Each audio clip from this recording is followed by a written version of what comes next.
नमस्कार, मैं हूं कुलदीप और आप देख रहे हैं खबर पुस्तक। इस वक्त दिल्ली में है और दिल्ली की जनता से पूछ रहे हैं कि इस बार क्या करने वाली है, क्योंकि चुनाव बहुत नज़दीक है। सभी दल एक्टिव हो चुके हैं। क्या नाम भाई साहब आपका? शेषनाथ। हाँ, क्या माहौल इस बार दिल्ली में? अभी कुछ नहीं पता भाई। माहौल का तो अभी जो है ना ऐसे ही है, सबका जो है चल रहा है। अभी तो देखो इसमें कुछ तो आम आदमी पार्टी का, तब की इस बार बहुत माहौल ख़राब है। ख़राब है। अच्छा, बढ़िया किसका है? अभी देखो यहाँ पे दिल्ली के अंदर में बीजेपी का तो होता नहीं है, कांग्रेस का भी इतना बढ़िया नहीं चल रहा है, लेकिन जो भी है आएगा तो आम आदमी पार्टी ही आएगी। बाकी बीजेपी का वैसे हो सकता है, बीजेपी आ सकती है। अभी तो कह रहे थे कि कुछ नहीं है, क्योंकि बीजेपी 26 साल से इंतजार कर रही है। लेकिन इस बार कुछ कोशिश करेगा तो हो सकता है, क्योंकि माहौल ऐसे ही है। क्योंकि उनको भी जेल में डाला, उन्हें भी जेल में, केजरीवाल को उनको भी सिसोदिया को, और उसके बाद जेल में डालने से लाभ हुआ बीजेपी को कि नुकसान हुआ? लाभ है, लेकिन अभी इतना लाभ नहीं है, इतना भी नहीं है दिल्ली के अंदर में ना। यहाँ पे ऐसे ही सब चल रहा है। बिजली पानी का असर है? पानी बिजली का गरीब लोगों के तो सबको चाहिए भाई। पानी बिजली को सबको असर तो होता ही है थोड़ी बहुत, इससे ज़्यादा और कुछ है ही नहीं। लेकिन जो ये मुद्दा है जेल जाने का, सारे नेता जेल चले गए, तो इससे जनता क्या सोचते है? जनता सोच रही है कि जानबूझकर, जैसा कि आम आदमी कह रहे हैं कि आरोप तो सिद्ध नहीं हुए हैं, खाली जेल भेज रहे हैं। एक सीधी बात बताऊँ आपको, इसमें कुछ ही मतलब जो है ना, जैसे मोदी जी जैसे वो दोनों, मतलब केजरीवाल कम नहीं है और मोदी जी भी का जो है ना एकदम सेम, दोनों का गेम के चलते हैं। अच्छा। हाँ, गेम एक सेम है। जैसे वो कला मतलब कहते हैं ना, झूठ बोलने में वो भी कम नहीं है। मोदी जी का भी बात करते हैं ना, केजरीवाल उससे ज़्यादा है। अच्छा। हाँ, तो दिल्ली वालों को कौन पसंद है? दिल्ली वालों को देखो अभी किसी का भी पसंद नहीं है। केजरीवाल हम लोग को भी नहीं पसंद है, हम लोग वैसे बीजेपी के आदमी हैं, हम बताएं साफ। हाँ, लेकिन कह रहे हैं कि आएंगे केजरीवाल। आएंगे, वो थोड़ा सा है ना माहौल इसमें अंदर।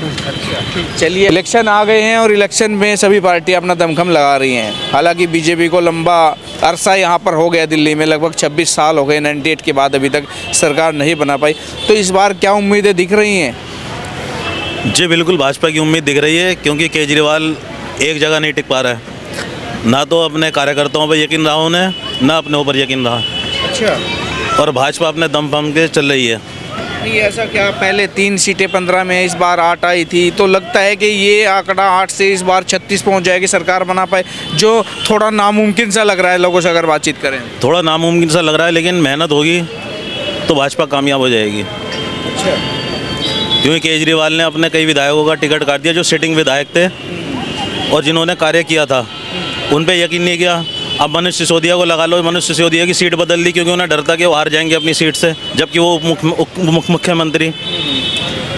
इसी तरीके से उन्होंने अपनी राखी बिरला का भी सीट बदल दी उन्होंने, क्योंकि उन्हें सारे विधायकों की सीट बदल दी है और कईयों के भी टिकट काट दिए जी। तो वो तो कह रहे हैं कि रणनीति के तहत काम कर रहे हैं। कुछ विधायक हो सकता है कि जो 10 साल से हैं उनकी थोड़ी खिलाफत रही हो, तो नया कैंडिडेट आएगा तो खिलाफत बंद हो जाएगी और जीत की थोड़ी राह जो आसान होगी।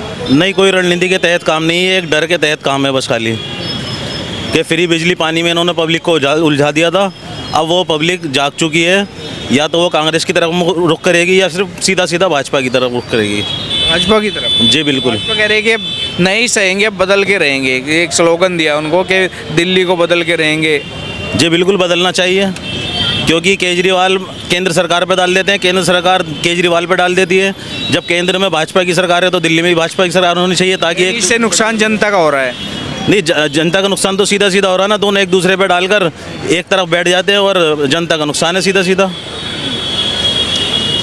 तो आपके हिसाब से मतलब केजरीवाल भी इतने मजबूत नहीं है जितने? नहीं है, बिल्कुल भी नहीं है। नमस्कार सर, क्या हाल चाल है जी? बढ़िया। दिल्ली में चुनाव आ गए हैं। हाँ जी। तो क्या माहौल दिख रहा है इस बार? जो लगातार 10 साल से काबिज है वही है कि इस बार सत्ता परिवर्तन का रुझान है कुछ?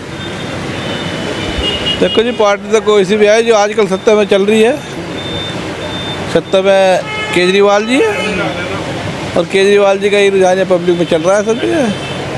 बीजेपी कह रही है कि इस बार नहीं सहेंगे, बदल के रहेंगे। ये और बेहतर हो जाएगा, अगर बीजेपी नहीं सहेंगे, आ जाएंगे तो और बेहतर हो जाएगा। अच्छा। हाँ, बीजेपी भी अच्छी पार्टी है, बीजेपी भी बढ़िया पार्टी है, कोई दिक्कत थोड़ी है। काम उम्मीद किसकी है? हाँ, उम्मीद किसकी है? उम्मीद तो भैया भाजपा की चल रही है। अच्छा। हाँ जी। इस बार ऐसा क्या भाजपा में जो 26 साल से नहीं कर पाई बीजेपी, इस बार क्या उम्मीद लग रही है कि इस बार आ जाएगी? भाजपा के कई काम ऐसे हैं जो अच्छे काम हैं। भाजपा के जो काम है कई अच्छे काम हैं। गिनाना मुश्किल है, दिल्ली में क्या हो गया ऐसा? गिनाना मुश्किल है उनके अच्छे कामों को। बस कुल मिला के बात यह है कि बीजेपी आ जाए तो ज़्यादा अच्छा है। नहीं, ज़्यादा आप कह रहे हैं कि पैसे ले लीजिए, आप कह रहे हैं कि गिनाना मुश्किल है, लेकिन ऐसे काम कौन से हैं जिनको गिनाना मुश्किल है? गिनाना मुश्किल क्या है, ऐसा है देखो जैसे गरीबों के लिए खड़े रहना, उनके हित में इंसाफ मिलना लोगों को। कई लोग चक्कर काट रहे काफ़ी टाइम तक, थानों में ही चक्कर काटते रह जाते हैं, कोर्ट तक नौबत भी नहीं आती, उन्हीं का थानों में इंसाफ हो जाना। हमें पार्टी के हित में है। देखो पार्टी के अगर पास जाए ना तो पार्टी काम करती है।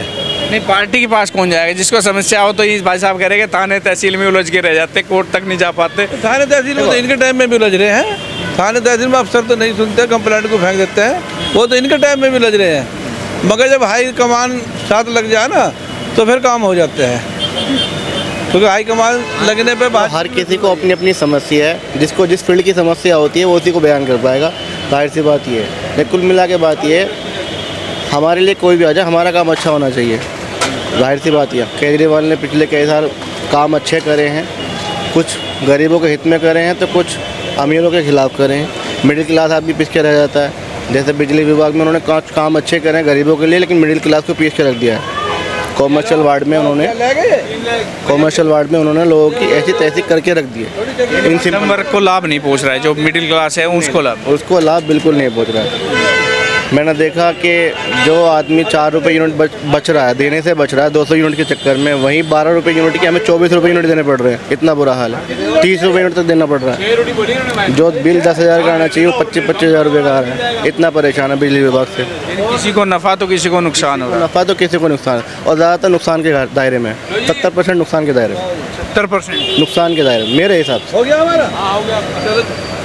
चलिए, ये दिल्ली की जनता है जो साफ तौर पे आप देख रहे हैं। सब कोई कह रहे हैं कि बिजली का कोई फ़ायदा हुआ है तो कोई कह रहे हैं कि नुकसान भी हुआ है, क्योंकि आप देख सकते हैं कह रहे हैं कि गरीबों को तो फ़ायदा हुआ है, लेकिन जो मध्यम वर्ग है उसको कहीं ना कहीं नुकसान हुआ है। इन केजरीवाल की बिजली की जो यूनिट फ्री का जो फॉर्मूला है वो कहीं ना कहीं मध्यम वर्ग के लिए घातक सिद्ध हुआ है। अपने सहयोगी अंकित के साथ मैं कुलदीप सिंह, दिल्ली।